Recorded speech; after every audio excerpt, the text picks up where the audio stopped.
Welcome back to the Global Marriage Booster. Today from Italy, we are honored to have with us Margherita Spagnuolo Loeb.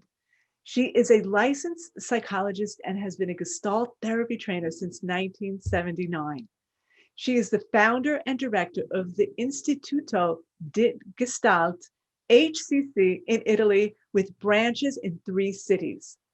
Margherita has authored 2 books, edited 7 books, and has published hundreds of articles and chapters. Her most recent book, For the Now for Next in Psychotherapy, has been translated into many languages.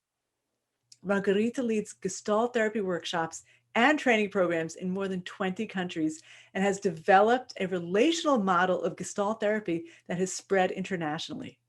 Today, she'll be sharing her application of Gestalt therapy to couples' relationships and how to support the vitality in our couples' relationships. Thank you so much, Margherita, for joining us from Italy with your crazy busy schedule. Thank you so much. We really appreciate you and your wisdom and your experience and are excited about this interview. Thank you, Chana, for inviting me. I'm honored as well. Thank you. So I'm wondering, with all of your experience with couples and with people, what do you think are the 3 most important, vital things that couples need to know in order to succeed in their relationships? Mm-hmm. Yeah, I think there are 3 important things. When I started to work with couples and to write about how to help couples, I started to look at couples who work well, because, in our offices, we receive couples who suffer. And in order to help them, I started to look at couples who work well. And I wondered, how do they work well? What do they do? And so I described in my language, of course, you can describe it in many ways, but in my language, I described 3 aspects. One is that couple who work well know that the other is an other. Mm-hmm. So they do not think that the other should be in a certain way or should be like they are, but they accept the otherness of the other. So they see that the other is different. And another thing that they can do well is that when there is something that the other does and hurts them, they are able to distinguish between the intention of the other and the effect that the behavior of the other has on themselves. So if the other says, "Oh, you are like your mother," and this is very a wound for them, for she's this is a wound, then she's able to distinguish between the intention of the other and the effect, the hurting effort on her, because maybe she doesn't have a good relationship with the mother. She spent the whole life to be different from her mother. So when he tells her, "You are like your mother," this is a great wound, but has to do with her wish to be different from her mother. And for him, it's not like that. And he wants to say well, I have seen something similar in your family, so maybe it's not your fault. It's because you were raised in this kind of environment. So couple who work well are able to, again, to see the other. This is another aspect of the otherness. When they feel hurt, they feel wounded, they can understand that the intention of the other was not to hurt. Good. And so important. Yeah, that differentiation. Yeah.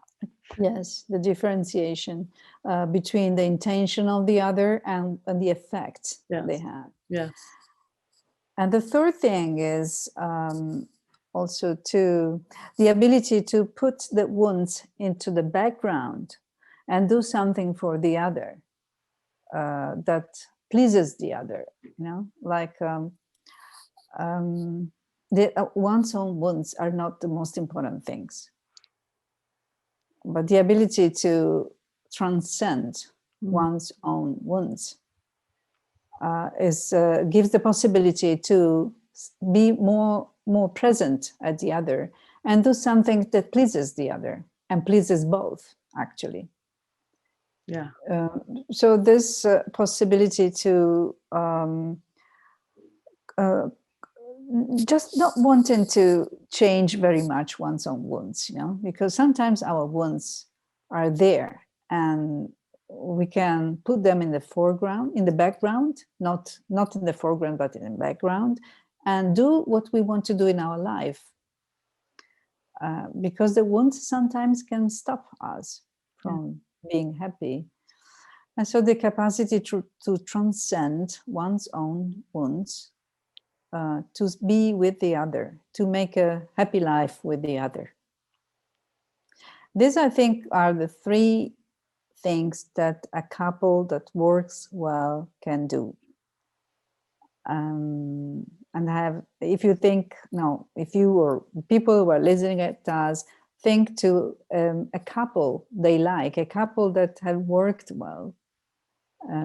See if you can find these three aspects in the couple that are models for you, the couple that you like. Thank you so much. Very interesting. And I love the TED Talk that you did where you talk about the dance and the synchrony of a couple. Can you share some of these ideas with our listeners today? Yes, sure. It's connected with the what I call the aesthetic knowledge of the other. I would like to ask to people who are listening at us, if they think to a person they love, and if they can think to a movement that this person does, which is typical of that person. Developmental theoreticians have discovered that a child recognizes the mother, not so much from details of her face, etc., but from the gestalt of all these details and the movement of the mother. So a child can recognize the mother from her moving, from her movements. Wow. A movement is something that characterizes us. We move in a very special way. We have our own movement, and the person who loves us can recognize us from our movement.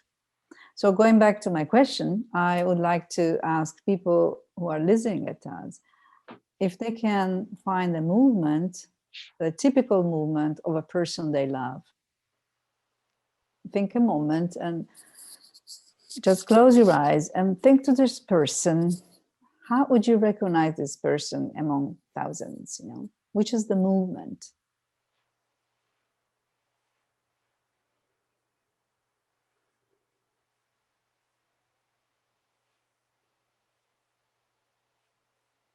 Okay. What a beautiful exercise. Yeah. You found it. Yes. You found some. Yes. Yeah. For me, it's a certain way that my husband walks. Okay. Yeah. And I could ask you, what do you feel when you see that movement? What do you feel in your body? So I just a connection to this special man who it's also a quickness that he has that is so important in our relationship. Sometimes it has been frustrating, but it's really he has this speed of taking care of things that is so amazing. What is your movement in reaction to that? How would you move responding to that? So I would move in a receptive, but also probably faster than, like I would move faster also than my typical speed. So it's like I would be receptive and also moving. Yes. Yes. So this is an aesthetic glance to couple relationship. Aesthetic is a Greek word, aesthetikos. It comes from aesthetikos, and it means related to senses. Mm. So aesthetics is the way we know the other via our senses. So we know the other, like the child knows the mother. We know the other from our body, our inner feelings in our body, when we see the movement. And these are exciting for us. It creates something meaningful for us if we love the person. You know? And we respond with our own movement. So to see this movement is the basic of our dance. When we are sensitive to this movement and not to our fears. Nice. Because in difficult moments in a couple, we sometimes we don't see the other. We see our fears, you know, and we see our wounds. So if we close ourselves to the other and we don't see the movement of the other, we see what the other creates in us, the wound that creates in us. So the dance is based on this capacity to see, to recognize the intention of the other, the intentionality of the other. Intentionality is a phenomenological word that includes the movement, the excitement to the other, the excitement for contact to the other. So in a couple, there's a lot of excitement to the other. There's the wish to go to the other, the wish to reach the other, which is very often refrained because we are afraid to be abandoned. We are afraid to be evaluated or humiliated. So in my model, it's a matter of supporting this energy towards the other, this beautiful, spontaneous movement to the other, beyond the wounds.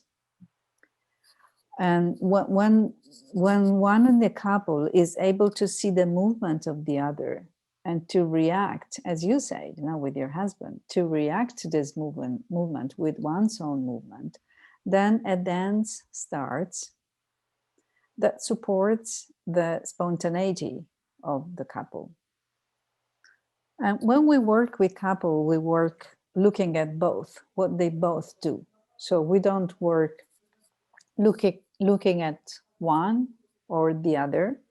We do not use interpretation of what they do. Or maybe she's rejecting him because she doesn't have a good relationship with the mother or something like that. We don't use this kind of perspective. We use a more aesthetic perspective. So we look at the body of this woman who is stopping herself from going towards her partner. And so we support even the movement, that the missed movement. So we look at the body and we can see what is the excitement that has been blocked, for instance. And we can see that in the eyes, in her glance, for instance, or in some movement in her legs. So what is the movement that is missed? The movement that she would like to do and she's not allowing herself to do it. Because this is what allows the couple to be in touch with their spontaneity. Yes, so we look not at what one does or the other does, but we look at what they both do. They both co-create. That's great. So true. So insightful. Yes. You know, I'm wondering, do you think there are certain things that, let's say, Italian couples struggle with in particular that's particular to the culture? Yes. Well, our culture is symbiotic culture because we are people of the South. Usually cultures of the South are symbiotic. Yeah. Yes, yes. So we hug a lot and we tend to hide aggressions or, you know, differences. So sometimes, so could be more common here is that when there is something that is unpleasant, this becomes hidden. No, this is hidden. Yeah. And so they approach only the positive aspects. So to avoid conflicts, this can be typical reaction of our culture. Avoid conflicts for peace, And then what happens is that there can be strange behaviors or extramarital relationships and other ways to find an escape from these unpleasant feelings. Yeah. Yeah. Mm-hmm. Bringing up conflict is it's a hard one, I think, in every culture. Some more than others. Yeah, there are cultures that people are more will say things, but I think certainly in most Western countries, there's more of a culture of keeping things in. And what we've seen in America is that avoidance of conflict is one of the leading causes for divorce. And when people keep things in, it just builds and builds. And yet, not everything can be said. I mean, we have to choose our battles. So I find that in the Western world, what I've seen is the best advice that I think works is bring up the things that are most problematic in frequency or intensity, and really learn how to bring those things up. I'm wondering if you're feeling or seeing the same kind of thing. I was thinking while you were speaking that this is connected with the narcissistic culture. The narcissistic culture creates separation. Like if you hurt me, then I have to take care of you. If you hurt me, I cannot be in touch with my fragile part. I have to overcome my heart, but separating myself from you. So when I feel hurt in a couple, the tendency is not to tell the other, look, I'm fragile, I have been hurt. But the tendency is, okay, I'm not hurt, but you are little, you are sick. So this is the narcissistic culture, splitted culture, that isolates the hero. The person has to be the one who can make it, and the other who is not reliable. This kills couple relationships, and I think it's the main reason of the marriage crisis or couple crisis. The difficulty of staying with another for a long time. Yes, I think this is the main. Yeah, that's so true. Cultural. That's great. Yeah, so true. That narcissistic thing, and not being able to be with our feelings and be with our hurt, and then communicate from that vulnerable place. Yes. Yeah. Yes. So, yeah. So, like what, to be. No. What advice would you give to people to develop less narcissistic tendencies, to be able to to be present in a relationship in a more vulnerable way? Mm-hmm.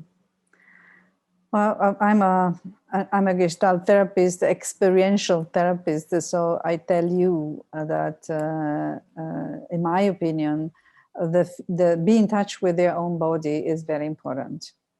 To feel what they feel, even unpleasant feelings, it's important to be in touch with their fragility as well.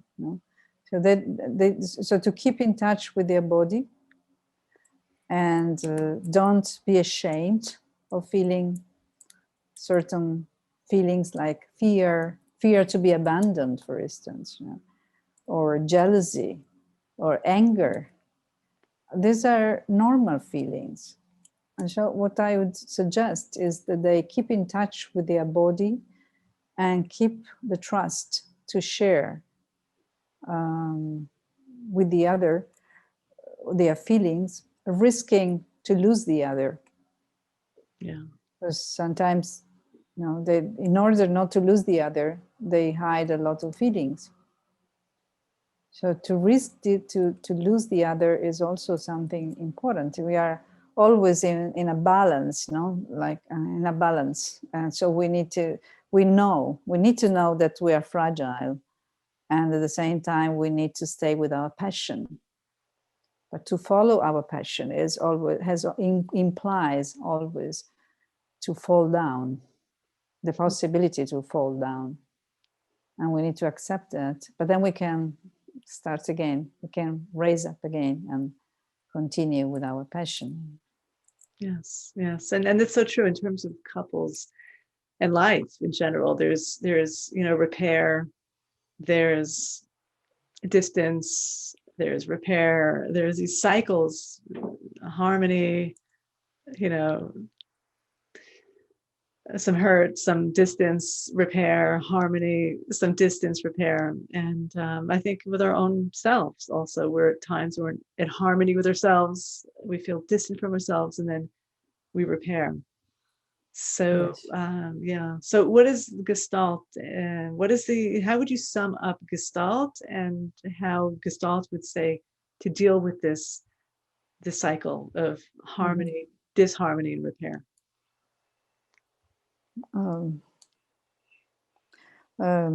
Gestalt therapy is an integrated approach. So it includes many levels: existential level, bodily level, feelings, and spiritual level as well. So I think in the Gestalt perspective, the three things that you said are together. Like and there are also phases, in time. So there are moments when the push to the drive, the drive to reach the other is so strong that we don't see negative aspects. We don't see the risk. So we need to do that because it's our energy. If we don't do that, we will not reach any point. So we need to be a little blind and excite ourselves to reach the other. And then in the moment when we meet the other, there is always, we say, chewing the novelty of the other, deconstructing the reality in order to separate from the other, not to see the reality, let's say. I am I and you are you, and you are different from what I thought. So there is always a moment when we see that the other is different.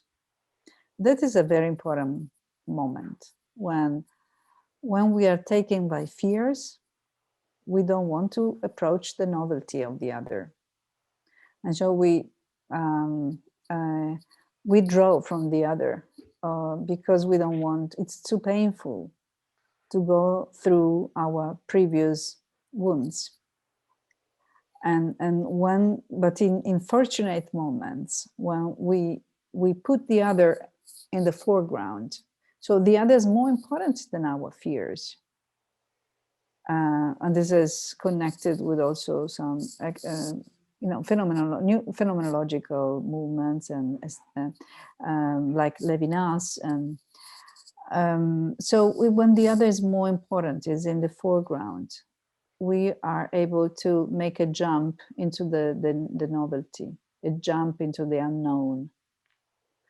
And this is what makes us grow, makes us transform with the novelty of the other. Every growth, every development needs to approach the novelty. Without novelty, we cannot grow.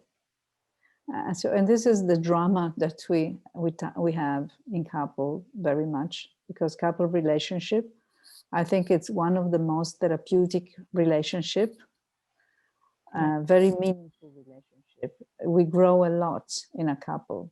And so we need to very meaningful. It just got cut off a little bit. Very what relationship? Meaningful, you said? a meaningful and source of growth.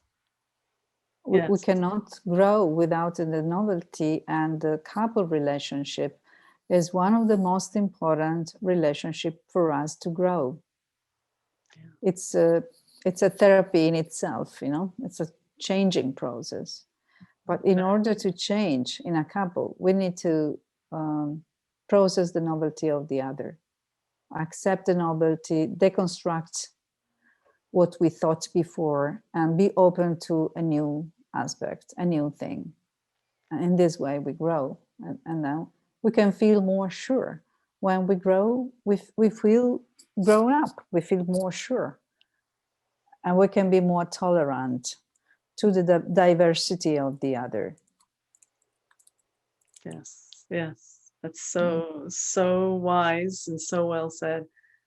You know, and it really is. It's that the young part of us that wants the other person to be the same as we are. And we struggle with accepting or seeing the differences. And it really is that really is emotional maturity. Real emotional maturity is holding on to ourselves and being able to see the other as so different from ourselves and still feel close. Yes. So I love what you said about the novelty, because it's instead of looking at somebody as different, we're looking at someone as new, as curious, as curious. Yes, curiosity is an ingredient of love, a very important ingredient of love. To be curious of the hidden beauty of the other, no? Because I think the most important thing we can see in the other is the way he or she has tried to overcome their suffering, keeping themselves alive. So when we see this beauty in the suffering of the other, then we really love the other, you know? We reach the other in their their deepest vitality. Wow, that was really powerful. So we're not, you know, it's like looking at what a person has gone through and seeing and really deeply appreciating who he or she has become because of that, and really sort of milking that experience.